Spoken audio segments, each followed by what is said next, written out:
Continuamos de inmediato con las informaciones porque la Organización Mundial de la Salud declaró esta mañana que el COVID-19 continúa siendo una emergencia de salud pública de importancia internacional, su máximo nivel de alerta. Sin embargo, la OMS ha asegurado que la pandemia está en una fase de transición gracias al progreso de la vacunación en muchos países y también a las mejores medidas de control.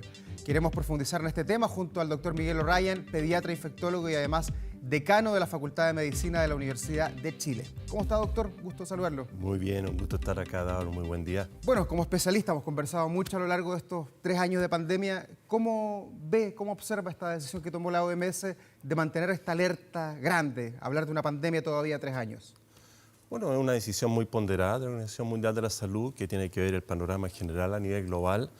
Y obviamente se está observando la situación que ocurre en China, ¿no es cierto?, que se ha hablado bastante, la situación de vacunación mundial que es tan diferente en los diferentes países, que todavía circula virus a nivel mundial, de tal manera que todavía hay que estar atentos, la fatiga pandémica, las nuevas enfermedades o las enfermedades que han resurgido a raíz de la pandemia, en fin, un conjunto de situaciones que lo lleva a decir, ojo, cuidado, esto no ha pasado, estamos mejor, que es el segundo punto, estamos claramente mejor, pero hay que mantener la atención. ¿Y es solamente China hoy día el foco mundial, es lo que de alguna manera nos amarga la posibilidad de que dejemos de tener una pandemia, o usted pondría el foco en otros continentes también? No es solo China, obviamente la situación de China por ser tan grande y haber tenido esta conducta epidemiológica basada fundamentalmente en restricciones masivas sin lograr la vacunación suficiente en la población, especialmente adultos mayores. Y como es tan grande, hay una gran circulación viral dentro de China y provocando casos bastante graves. Y siempre está, cuando hay mucha circulación viral, el riesgo de que surjan nuevas variantes, que es lo que preocupa, obviamente preocupa a China, pero preocupa también para el resto del mundo. Pero hay otros factores que se ponen también en esta decisión que señalaba al comienzo, que es el tema de la inequidad en la vacunación en diferentes partes del mundo. Siempre hay que ir avanzando en la equidad de vacunación. Y en el tema del surgimiento de otras infecciones virales por este cambio epidemiológico que ocurrió por la pandemia, el surgimiento de enfermedades crónicas por la falta del insuficiente control durante este periodo, que son todos temas de salud muy relevantes relacionados con la pandemia y que tenemos que poner un fuerte foco de atención. Y a 3 años, doctor, de que se declarara aquí el 30 de enero del 2020, donde nos metimos en este embrollo del que no salimos todavía como planeta, hoy día, ¿a qué nos estamos enfrentando? Porque de pronto teníamos una avalancha de información constante y bajó un poco la información constante. Hoy día, qué estamos enfrentando? Estamos enfrentando una situación ya claramente más controlada, con un mayor nivel de conocimiento, evidentemente. Hemos aprendido muchísimo en estos 3 años. Y en ese sentido estamos evidentemente en una situación mucho mejor. Al mismo tiempo hemos aprendido que debemos ser cautelosos, debemos estar observando cómo va la evolución a futuro, estar muy atentos si hay algún cambio del patrón epidemiológico, si aparece alguna variante nueva. Todo eso lo podemos detectar mucho más rápido, de tal manera de que estamos en un escenario claramente más favorable, evidentemente, yo diría en la cola de la pandemia, pero entrando o ya claramente en la etapa en que el virus está con nosotros, nos va a acompañar, como dicen en inglés, until the foreseeable future, hasta el futuro que podamos visualizar, se va a seguir viviendo con este virus en sus diferentes variantes y vamos a estar muy atentos a que no nos juegue una mala pasada con un nuevo cambio significativo. Pero estamos cerca de que se decrete la endemia, más allá de la decisión que tomó la OMS, ponderando lo que está pasando en el resto del planeta. Usted que ha leído tanto sobre este tema, ¿siente que, de acuerdo a cómo se manejan las pandemias o de acuerdo a la doctrina de la OMS, deberíamos estar cerca de que quizás en 2 meses más sí ya seamos una endemia o tengamos una endemia? Es difícil decir eso, creo que lo dije en una entrevista anterior. Esto depende mucho de las definiciones y los objetivos y la estrategia, incluso políticas, finalmente, que significan en terminar la declaración de una pandemia. Porque en la medida que se declara pandemia también hay recursos, ¿no es cierto? Hay preocupaciones especiales que el mundo, en globo, los países deben poner. Cuando uno dice que se ha terminado la pandemia, a veces eso puede llevar a un término demasiado abrupto de la medida de control. Y ese cuidado es lo que lleva probablemente a esta cautela política, no decir se ha acabado la pandemia. Pero como lo dije antes, la situación hoy día es muy diferente a lo que era hace un año atrás. Acuérdense, hace un año atrás, recién en enero, ¡boom!, Omicron se disparó. 5 veces más casos que en los primeros años. pero una variante que claramente produjo casos menos severos y una población altamente vacunada. Muchos casos, pero muchos menos casos severos y muerte que el año 1 y 2. En este tercer año no hemos tenido un incremento de una nueva variante, se mantiene bajito y obviamente no hemos tenido casos severos. De tal manera que la evolución es mucho más favorable que hace un año y mucho más que hace 2 y 3. Pero decir, y hay que tener la cautela, y no soy yo quien lo dice, la Organización Mundial de la Salud, quien toma las decisiones finalmente por el conjunto de factores para decir si podemos decir que la pandemia, entre comillas, la declaramos, porque es una declaración, terminada o no. Por ahora ha dicho no, ojo, cuidado, todavía anda circulando este virus, todavía hay variantes, todavía hay algunos países con bajo nivel de vacunación. No declaremos terminada la pandemia todavía. Ya, pero más allá de esa mirada global que hace la OMS, hablemos de Chile. Aquí todavía tenemos pandemia, ¿no? Porque uno mira las cifras, estaba revisando, ayer hubo 1.605 casos y tenemos 5.014 casos activos en nuestro país. Es muy poquito comparado con otras cifras 10 o 20 veces más potentes de las que describo ahora. ¿Aquí en Chile hay pandemia todavía o aquí ya hay endemia? Bueno, cuando se habla de pandemia, ya por sí es una definición global. Ya. Pandemia significa ¿No se puede hacer todos. una bajada distinta por país? No se puede hacer y eso sería muy peligroso. Ya. Justamente la declaración global de pandemia para que todos los países estén alineados, porque estos son virus que circulan entre todos los países.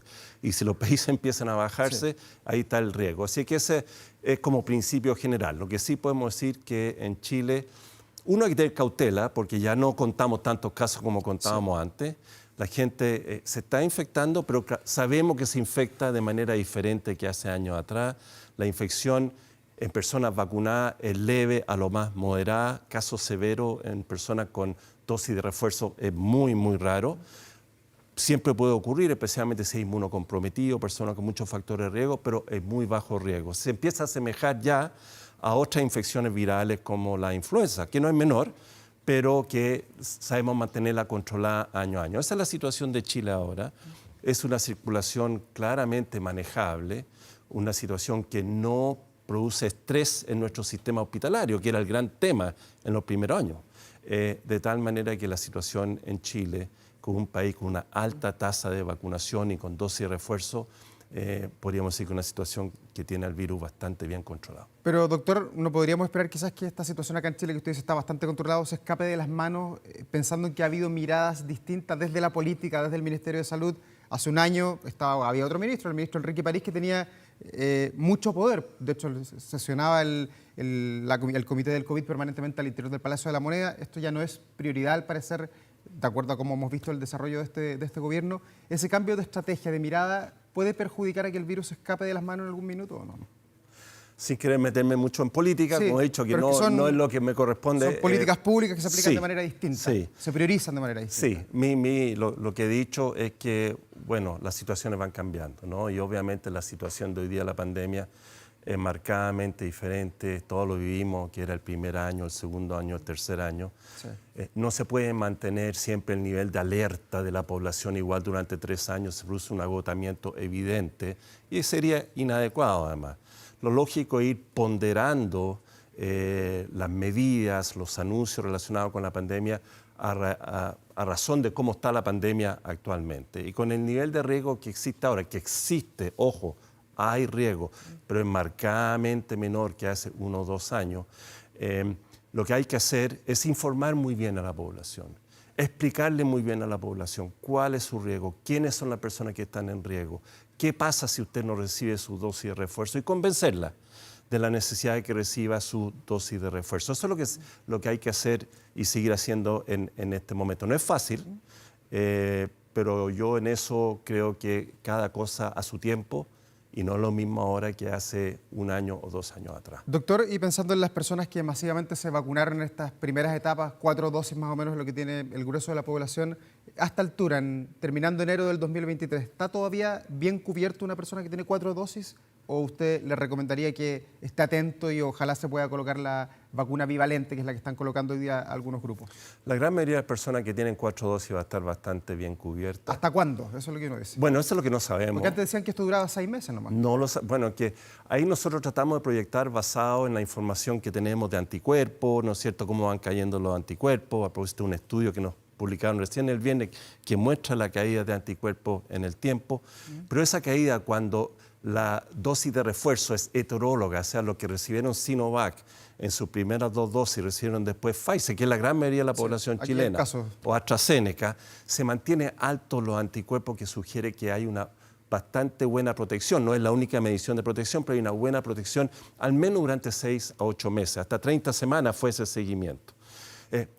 ¿Cuánto más y empiezan a caer los anticuerpos después? Bueno, para eso deberíamos hacer el seguimiento de mantener la población en seguimiento con anticuerpos. Razonablemente lo que uno puede esperar es que vaya tendiendo a haber una caída y mientras haya circulación viral va a valer la pena un refuerzo.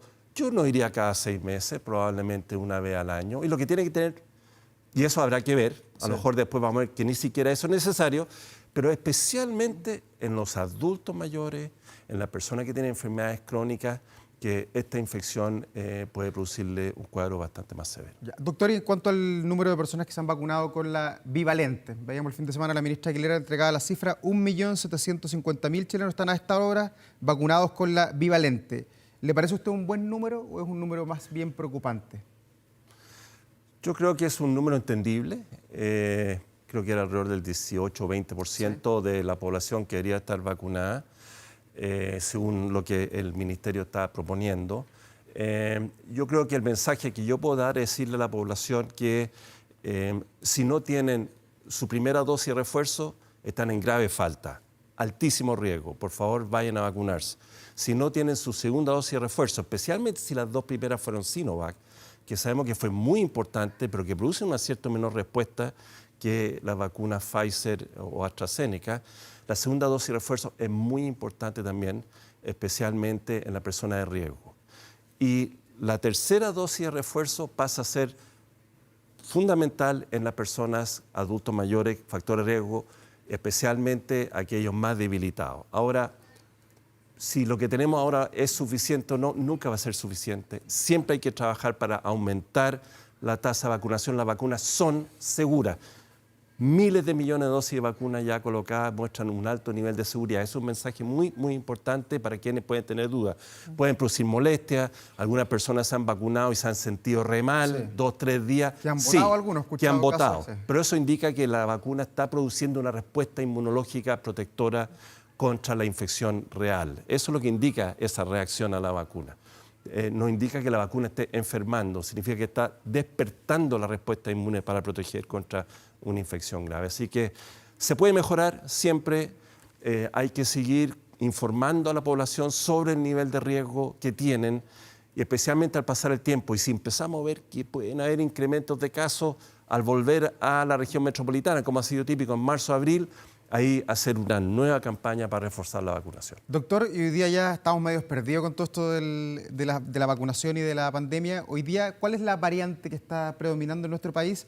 Y a esta altura, ¿cuáles son los síntomas del COVID? Porque hemos pasado del dolor de cabeza al dolor de estómago, a fatiga. Cada variante tiene sus características principales.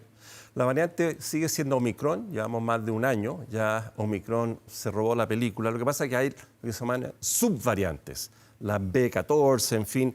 Pero las subvariantes, que son cambios menores del virus, hasta ahora no han demostrado que le confieren una propiedad particularmente o más severa o de mayor transmisión, por lo menos significativa. De tal manera de que Omicron sigue. Y los síntomas de COVID siguen siendo sinología fundamentalmente respiratoria, tos, dolor de garganta, un poquito de fiebre, decaimiento, como una gripe, y ya los cuadros más severos, que cada vez los vemos menos, ¿no? Que esto era lo que nos preocupaba mucho en los primeros años, la falta de aire. Ese es el signo de gravedad más relevante.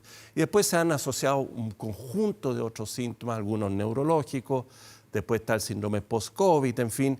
Pero esos son, yo diría, cuadros que todavía se están definiendo, porque se empieza a mezclar muchas cosas. Pero los típicos son los que le mencioné al principio de ahora. Doctor Miguel O'Ryan, muchas gracias por compartir hasta ahora con nosotros, por recordarnos que la pandemia está allí, que no hay que bajar la guardia todavía. No hay que bajar la guardia, exactamente. Gracias, doctor. Muchas gracias. Justo lo que le llama muy bien.